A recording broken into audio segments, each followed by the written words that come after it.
Bolehkah kita menikah dengan orang yang telah saya donorkan darah saya untuknya? Why not? Ada perempuan sakit, kita pergi ke rumah sakit, nampak perempuan sakit, datang dokter. Kata dokter, ini perlu darah, ambil saja darah. Boleh bawa darah, jangankan darah, nyawa aku berikan. Rupanya perempuan itu cantik. Giliran yang sakit jelek, tak kenal, kata dia. Dimasukkanlah darah dia ke dalam perempuan itu. Apakah menjadi saudara-saudara? Tidak.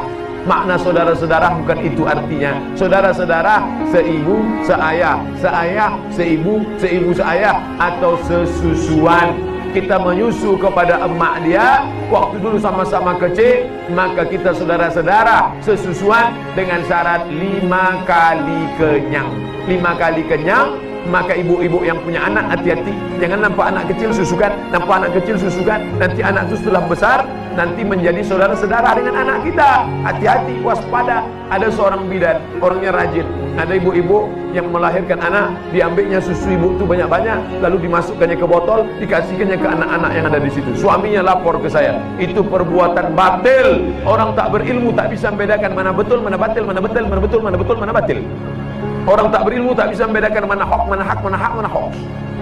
Oleh sebab itu maka perlu diluruskan, maka 5 kali kenyang menjadi saudara sesusuan, umur 2 tahun ke bawah. Setahun 2 bulan, setahun 5 bulan, 2 tahun. Adapun lebih daripada itu tidak lagi menyebabkan sesusuan. Saya sama dia kalau gitu satu susuan lah Pak Ustaz. Kenapa? Sama-sama minum susu kaleng, susu ibu. Adapun susu sapi tidak menjadi sama-sama anak sapi. Apa hukum bayi non muslim meninggal dunia? Kalau ada bayi non muslim meninggal dunia, masuk surga. Kenapa begitu?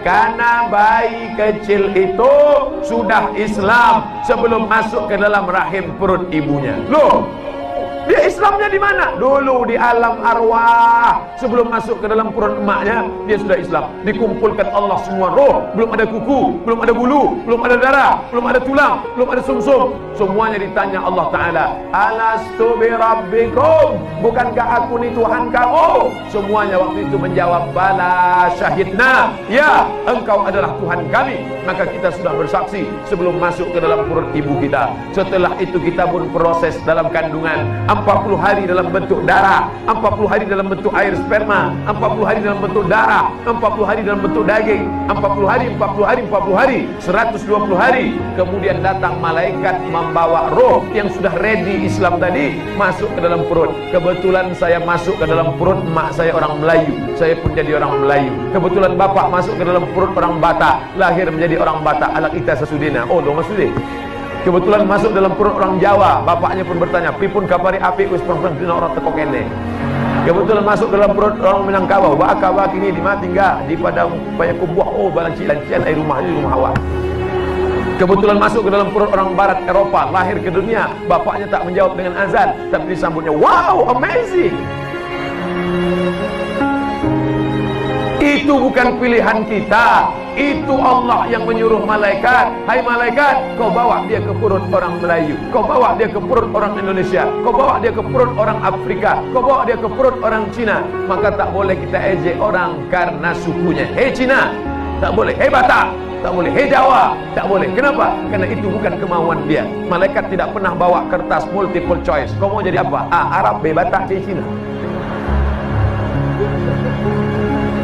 Nah, maka kalau anak ini meninggal waktu kecil, maka dia belum ada akal balik, maka dia masuk surga.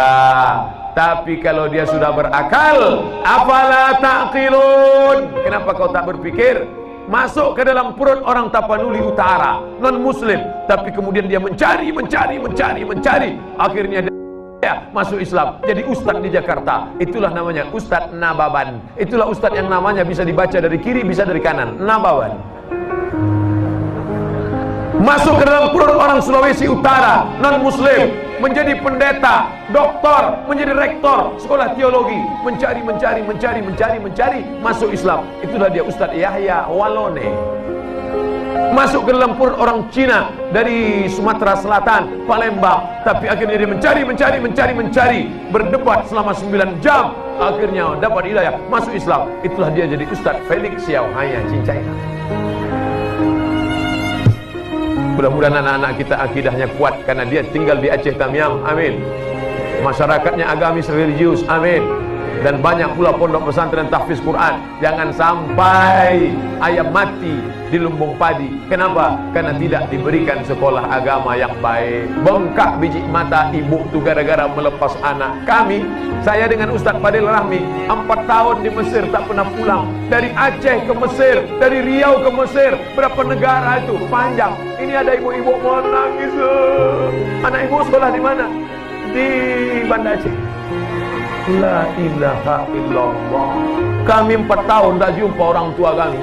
Sampai-sampai terlintas di pikiran kami, jangan-jangan anak angkat kami. Setelah pulang baru saya tanya mak saya, mak, aku ni anak angkat apa anak kandung? Anak kandung lah. Kenapa mak kirim aku jauh betul sampai ke Mesir? Supaya kau jadi orang. Kalau kau letak di celah ketiak jadi hantu. Maka aku kirim kau jauh-jauh. Wah, akhirnya balik, itu jadi orang. Kau tidak.